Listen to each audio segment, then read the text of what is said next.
स्वागत। आज हम फार्मा की उस दुनिया में उतर रहे हैं जो सच कहूं तो किताबों में अक्सर थोड़ी नींद लाने वाली लगती है, लेकिन वार्ड्स में यही असली गेम चेंजर है। हाँ हाँ बिल्कुल। सोचिए, इमरजेंसी में एक मरीज है, सांसें उखड़ रही हैं, बीपी गिर रहा है। वहां सही दवा का एक फैसला, सिर्फ एक फैसला, लाइफ और डेथ के बीच का फासला तय कर सकता है। सही बात है। और वो फैसला सिर्फ दवा का नाम रटने से नहीं आता, बल्कि ये समझने से आता है कि वो छोटी सी गोली शरीर के अंदर जाकर आखिर करती क्या है। एग्जैक्टली और आज हमारा मिशन ही यही है, इन कॉम्प्लेक्स कॉन्सेप्ट्स को ऐसे समझना है जैसे कोई सीनियर अपने जूनियर को एग्जाम से एक रात पहले समझा रहा हो। मतलब no jargon, no boring stuff, सिर्फ प्योर कॉन्सेप्ट्स और क्लिनिकल लॉजिक। ये सिर्फ एग्जाम पास करने के लिए नहीं है, ये एक सेफ और स्मार्ट डॉक्टर बनने की फाउंडेशन है। अच्छा, कंफ्यूज करते हैं फार्माकोकाइनेटिक्स और फार्माकोडायनामिक्स। हमेशा। काइनेटिक्स है शरीर दवा के साथ क्या करता है, लेकिन आज हमारा फोकस है फार्माकोडायनामिक्स, यानी दवा शरीर के साथ क्या करती है, what the drug does to the body. Right. और सबसे पहला, सबसे जरूरी कॉन्सेप्ट जो सोर्स नोट्स में भी हाईलाइट किया गया है वो ये है कि ड्रग्स शरीर में कोई नया फंक्शन नहीं बनाते, वो कोई जादू नहीं करते। अच्छा। वो बस शरीर में पहले से चल रही प्रोसेसेस की स्पीड को या तो बढ़ाते हैं या घटाते हैं। आप इन्हें बॉडी के नेचुरल फंक्शंस के लिए वॉल्यूम नॉब्स की तरह सोच सकते हैं। मतलब ये एक चाबी की तरह है जो शरीर में मौजूद खास तालों यानी प्रोटीन टारगेट्स में जाकर फिट हो जाती हैं।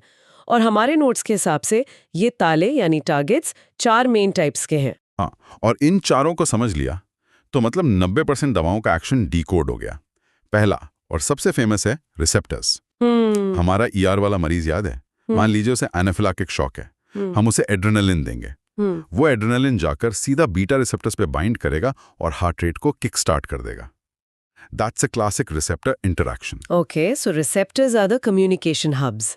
दूसरा टारगेट है एंजाइम्स। बिल्कुल। जैसे एस्पिरिन हम सिर दर्द में लेते हैं, लेकिन वो बॉडी में जाके साइक्लोऑक्सीजनेस मतलब कॉक्स एंजाइम को ब्लॉक कर देती है, जिससे दर्द और सूजन पैदा करने वाले प्रोस्टाग्लैंडिन्स बन ही नहीं पाते। Simple, elegant, effective. तीसरा है आयन चैनल्स। ये बॉडी के इलेक्ट्रिक गेट्स हैं। मान लीजिए किसी को टांके लगाने हैं, हम लिडोकिन इंजेक्ट करते हैं। हाँ। वो लिडोकिन जाकर वोल्टेज गेटेड सोडियम चैनल्स को ब्लॉक कर देता है। गेट बंद तो पेन सिग्नल ब्रेन तक पहुंचता ही नहीं, नमनेस। और चौथा है ट्रांसपोर्टर्स। ये बॉडी के डिलीवरी बॉयज है ना, जो मॉलिक्यूल्स को एक जगह से दूसरी जगह ले जाते हैं। एकदम सही। जैसे कॉमन एंटी डिप्रेसेंट फ्लूऑक्सीटिन, ये सेरोटोनिन के रीअपटेक ट्रांसपोर्टर को ब्लॉक कर देती है। नतीजा, ब्रेन में फील गुड केमिकल सेरोटोनिन ज्यादा देर तक रहता है। Wow, perfect. और कभी कभी तो एक्शन और भी सिंपल होता है, जैसे एंटासिड्स। वो किसी रिसेप्टर या एंजाइम से नहीं जुड़ते, वो बस पेट में जाकर एसिड को केमिकली न्यूट्रलाइज कर देते हैं। बस pure chemistry. Pure chemistry, no biology. ठीक है, तो अब जब हमें टारगेट्स पता हैं, तो उस चाबी और ताले के रिश्ते पर थोड़ा और फोकस करते हैं। हमारे सोर्स नोट्स में ड्रग रिसेप्टर इंटरेक्शन को समझाने के लिए कुछ थ्योरीज हैं।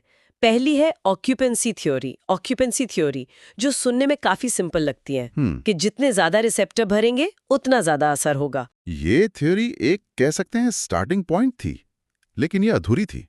इसका फ्लॉ ये है कि ये मानती है कि रिसेप्टर से जुड़ने वाली हर चाबी एक जैसी होती है। अच्छा। ये नहीं समझा पाती कि क्यों कुछ दवाएं रिसेप्टर से जुड़कर उसे ऑन करती हैं और कुछ दूसरी दवाएं जुड़कर उसे ब्लॉक कर देती हैं। तो फिर इससे बेहतर मॉडल आया, एफिनिटी और इंट्रिंसिक एक्टिविटी थ्योरी।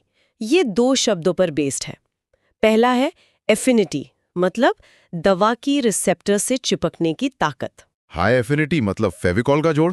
हाँ बिल्कुल। और दूसरा जो ज्यादा इंटरेस्टिंग कॉन्सेप्ट है वो है इंट्रिंसिक एक्टिविटी। इसका मतलब है कि दवा रिसेप्टर से जुड़ने के बाद उसे एक्टिवेट करने की कितनी क्षमता रखती है। और इन्हीं 2 प्रॉपर्टीज के आधार पर हम ड्रग्स को क्लासिफाई करते हैं। एक एगोनिस्ट, वो है जिसमें हाई अफिनिटी भी है और हाई इंट्रिंसिक एक्टिविटी भी।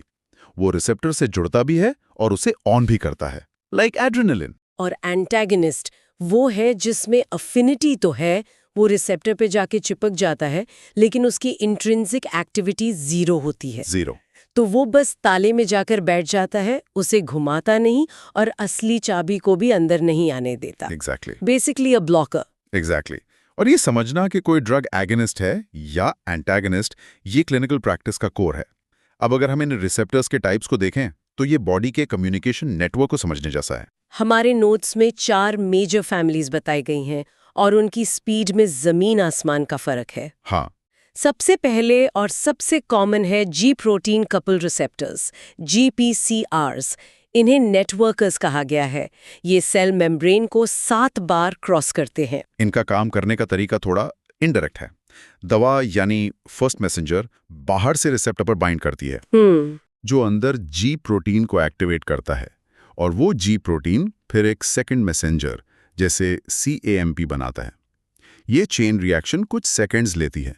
एड्रेनालिन का बीटा रिसेप्टर इसी फैमिली का है। एक्शन फास्ट है पर इंस्टेंट नहीं। लेकिन अगर हमें इंस्टेंट एक्शन चाहिए तो हम आते हैं दूसरे टाइप पर, आयन चैनल रिसेप्टर्स। इन्हें एक्सप्रेस मैसेंजर्स कहा जा सकता है। फास्टेस्ट ऑफ ऑल, ये सबसे फास्ट है। दवा जुड़ते ही a fraction of a millisecond में आयन चैनल का गेट खुल जाता है। Think of sedatives like Valium. वो GABA A रिसेप्टर पर काम करते हैं, जो एक क्लोराइड आयन चैनल है। दवा बाइंड हुई, चैनल खुला, क्लोराइड आयन सेल के अंदर गए और ब्रेन एक्टिविटी तुरंत शांत हो गई। That's why they work so fast. तीसरे हैं एंजाइम लिंक्ड रिसेप्टर्स। ये चेन रिएक्शन मास्टर्स हैं।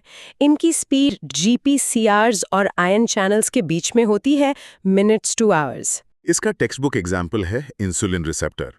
जब इंसुलिन बाहर बाइंड करता है तो रिसेप्टर का अंदरूनी हिस्सा, जो खुद एक एंजाइम है, टायरोसिन काइनेज, वो एक्टिवेट हो जाता है और सेल के अंदर पूरी सिग्नलिंग कैस्केड शुरू कर देता है। और चौथा टाइप सबसे अलग और सबसे स्लो है न्यूक्लियर रिसेप्टर्स। ये पॉलिसी मेकर्स हैं। बिल्कुल। ये सेल मेम्ब्रेन पर नहीं बल्कि सेल के अंदर साइटोप्लाज्म या न्यूक्लियस में बैठे होते हैं। तो दवा को पहले सेल के अंदर घुसना पड़ता है, जिसके लिए उसे फैट सॉल्युबल मतलब लिपोफिलिक होना जरूरी है। मतलब ये सीधे जीन लेवल पर काम करते हैं। दवा रिसेप्टर से जुड़कर DNA पर बाइंड करती है और जीन ट्रांसक्रिप्शन को ऑन या ऑफ कर देती है। इससे नए प्रोटीन्स बनते हैं। हाँ, और इस पूरी प्रोसेस में घंटे या दिन लग सकते हैं। स्टेरॉइड्स और थायराइड हार्मोन्स इसी धीमी गति से पर लंबे समय तक असर करते हैं। एग्जैक्टली। और ये स्पीड का डिफरेंस क्लिनिकली बहुत इंपॉर्टेंट है। बहुत ज्यादा। अस्थमा के मरीज को एक्यूट अटैक में हम सल्ब्यूटामॉल देते हैं, जो सेकंड्स में काम करता है, लेकिन लॉन्ग टर्म कंट्रोल के लिए स्टेरॉइड इनहेलर देते हैं, जिसका पूरा असर आने में कई दिन लगते हैं। It's all about the receptors timeline. ये तो हुई ड्रग एक्शन की बात, लेकिन बॉडी भी पैसिव नहीं है। वो भी ड्रग्स के हिसाब से खुद को एडजस्ट करती है। सोर्स नोट्स में इसे रिसेप्टर रेगुलेशन कहा गया है। जैसे अगर कोई एगोनिस्ट दवा लंबे समय तक इस्तेमाल की जाए तो शरीर उस रिसेप्टर की संख्या कम कर देता है। इसे डाउन रेगुलेशन कहते हैं। हाँ, ये टॉलरेंस डेवलप होने का एक मेन रीजन है। बॉडी कहती है बहुत ज्यादा स्टिमुलेशन हो रहा है, चलो कुछ रिसेप्टर्स को हटा देते हैं। अच्छा। इसका उल्टा भी उतना इंपॉर्टेंट है। अगर कोई एंटागोनिस्ट लंबे समय तक रिसेप्टर को ब्लॉक करता रहे तो बॉडी कॉम्पनसेट करने के लिए और ज्यादा रिसेप्टर्स बना लेती है। इसे अप रेगुलेशन कहते हैं। एक्स्ट्रा रिसेप्टर्स बना लिए होते हैं और दवा हटते ही बॉडी का नेचुरल एड्रेनालिन उन सब पर एक साथ अटैक करता है, जिससे रीबाउंड हाइपरटेंशन या टैकीकार्डिया हो सकता है। That is a life saving clinical pearl. अब ये सब समझने के बाद सवाल आता है कि हम डोज कैसे डिसाइड करते हैं। इसके लिए हम डोज रेस्पॉन्स कर्व को देखते हैं, जो एस शेप्ड का या सिग्मॉइड कर्व होता है। यहाँ 2 टर्म सबसे जरूरी हैं, Emax और EC50। Emax मतलब मैक्सिमम इफेक्ट या एफिकेसी, वो हाईएस्ट पॉइंट जहां तक दवा असर कर सकती है, चाहे डोज और कितना भी बढ़ा दो। सही। और EC50 वो डोज है जिस पर 50% ऑफ द मैक्सिमम इफेक्ट मिलता है। EC50 हमें दवा की पोटेंसी बताता है। इसे ऐसे समझे, 2 पेन किलर्स हैं, A और B। दोनों का Emax बराबर है, मतलब दोनों दर्द को पूरी तरह खत्म कर सकते हैं। ठीक है। लेकिन दवा A की 10 mg डोज चाहिए और दवा B की 500 mg। इसका मतलब दवा A ज्यादा पोटेंट है क्योंकि उसका EC50 कम है। But remember, potency is not the same as efficacy. ज्यादा पोटेंट होना हमेशा बेहतर नहीं होता। ठीक है, ये तो एक सिंगल ड्रग की कहानी हुई, लेकिन असल में हमारे मरीज अक्सर मल्टी ड्रग थेरेपी पर होते हैं। तो क्या होता है जब 2 दवाएं एक साथ दी जाती हैं? तब चीजें इंटरेस्टिंग और कॉम्प्लिकेटेड दोनों हो जाती हैं। ब्रॉडली 2 तरह के इंटरैक्शंस होते हैं। पहला है फार्माकोकाइनेटिक इंटरैक्शंस, जो दवा के ADME यानी एब्जॉर्प्शन, डिस्ट्रीब्यूशन, मेटाबॉलिज्म और एक्सक्रीशन को अफेक्ट करता है। इसका एक क्लासिक एग्जाम्पल हमारे नोट्स में दिया है, टेट्रासाइक्लिन एंटीबायोटिक को दूध के साथ लेना। हाँ, ये बहुत कॉमन मिस्टेक है। दूध में मौजूद कैल्शियम टेट्रासाइक्लिन के साथ चिपककर एक अनएब्जॉर्बेबल कॉम्प्लेक्स बना लेता है। दवा पेट में तो गई, पर ब्लड में पहुंची ही नहीं। Action zero. मेटाबॉलिज्म का इंटरैक्शन तो और भी कॉमन है। कुछ दवाएं जैसे टीबी की दवा रिफैम्पिसिन लिवर में P450 एंजाइम्स की एक्टिविटी को बढ़ा देती हैं। They are enzyme inducers. अब अगर कोई मरीज रिफैम्पिसिन के साथ ओरल कॉन्ट्रासेप्टिव पिल्स ले रहा है तो पिल्स का मेटाबॉलिज्म इतना फास्ट हो जाएगा कि उनका इफेक्ट ही नहीं आएगा। Result, unwanted pregnancy. This is a real world consequence. बाप रे। और दूसरे टाइप का इंटरैक्शन है फार्माकोडायनामिक इंटरैक्शंस, जहां दवाएं एक दूसरे के एक्शन पर ही असर डालती हैं। इसमें सबसे फैसिनेटिंग है सिनर्जिस्टिक इफेक्ट, जहां 1+1 2 से ज्यादा, मे बी 3 और 4 हो जाता है। अच्छा। इसका बेस्ट एग्जाम्पल है एंटीबायोटिक कॉम्बिनेशन कोट्रमॉक्सिजोल, जिसमें ट्राइमेथोप्रिम और सल्फामेथॉक्सिजोल होते हैं। ये दोनों बैक्टीरिया के फॉलिक एसिड सिंथेसिस पाथवे में अलग-अलग स्टेप्स को ब्लॉक करते हैं। ओके, अकेले अकेले वो उतने इफेक्टिव नहीं हैं, पर साथ मिलकर वो बैक्टीरिया के लिए एक लीथल कॉम्बिनेशन बन जाते हैं। अब आते हैं कुछ प्रो टिप्स पर, जो एग्जाम्स और प्रैक्टिस दोनों के लिए क्रिटिकल है। सबसे पहले थेरेप्यूटिक इंडेक्स TI। ये किसी दवा का सेफ्टी रिपोर्ट कार्ड है। Mathematically TI is equal to TD50 ED50, मतलब वो डोज जो 50% पॉपुलेशन में टॉक्सिक इफेक्ट दे डिवाइडेड बाय वो डोज जो 50% में डिजायर्ड इफेक्ट दे। आसान भाषा में इफेक्टिव डोज और टॉक्सिक डोज के बीच कितना गैप है। बिल्कुल। जिस दवा का TI नैरो या लो होता है वो बहुत खतरनाक हो सकती है, क्योंकि जरा सी डोज ऊपर नीचे होने पर टॉक्सिसिटी हो सकती है। और इन लो TI ड्रग्स को याद रखने के लिए नोट्स में एक शानदार मेनोमेनिक भी है। Yes. Warning, these drugs are lethal. W is for warfarin, T for theophylline, D for digoxin and L for lithium. WTDL। इन दवाओं को यूज करते वक्त कंटिन्यूअस मॉनिटरिंग की जरूरत होती है। I remember a case in residency, एक एल्डरली पेशेंट डिगॉक्सिन पर थे। उनकी किडनी फंक्शन थोड़ी सी बिगड़ी, डिगॉक्सिन बॉडी से क्लियर नहीं हुई and he went into complete heart block. Oh my God! That's when you realize ये मेमोनिक्स सिर्फ एग्जाम्स के लिए नहीं हैं, ये लाइफलाइंस हैं। Wow, that really puts it into perspective. अब बात करते हैं एडवर्स ड्रग रिएक्शंस की। इन्हें समझने के लिए एक सिंपल क्लासिफिकेशन है, टाइप ए और type B. Type A reactions augmented होते हैं, मतलब वो दवा के मेन एक्शन का ही एक्सटेंशन है, डोज डिपेंडेंट है और प्रिडिक्टेबल है। जैसे बीपी कम करने वाली दवा से बीपी बहुत ज्यादा कम हो जाना। एग्जैक्टली। और टाइप बी रिएक्शंस बिजार होते हैं। ये अनप्रिडिक्टेबल है, डोज पर डिपेंड नहीं करते और पेशेंट की इंडिविजुअल जेनेटिक मेकअप पर डिपेंड करते हैं। लाइक पेनिसिलिन से सिवियर एलर्जिक रिएक्शन और एनाफिलैक्टिक शॉक, हाँ, ये लाखों में किसी एक को होता है। तो A for augmented predictable, B for bizarre unpredictable. ये जानना क्रिटिकल है, क्योंकि टाइप ए ADR को डोज एडजस्ट करके मैनेज किया जा सकता है, पर टाइप बी ADR होने पर दवा को तुरंत बंद करना पड़ता है फॉर लाइफ। और आखिर में वो प्रोसेस जिससे एक मॉलिक्यूल लैब की बेंच से फार्मेसी के शेल्फ तक पहुंचता है। ड्रग डेवलपमेंट की ये यात्रा बहुत लंबी है। It's a marathon. ये ड्रग डिस्कवरी से शुरू होती है, जहां हजारों लाखों कंपाउंड्स को स्क्रीन किया जाता है। फिर जो प्रॉमिसिंग कैंडिडेट्स मिलते हैं उन पर जानवरों में प्री क्लिनिकल स्टडीज होती हैं। अगर वहां दवा सेफ और इफेक्टिव लगती है तब इंसानों पर क्लिनिकल ट्रायल्स की परमिशन मिलती है, जिसके 4 फेजेस हैं। यस। फेज 1 में हम सेफ्टी देखते हैं, कुछ हेल्दी वॉलंटियर्स पर।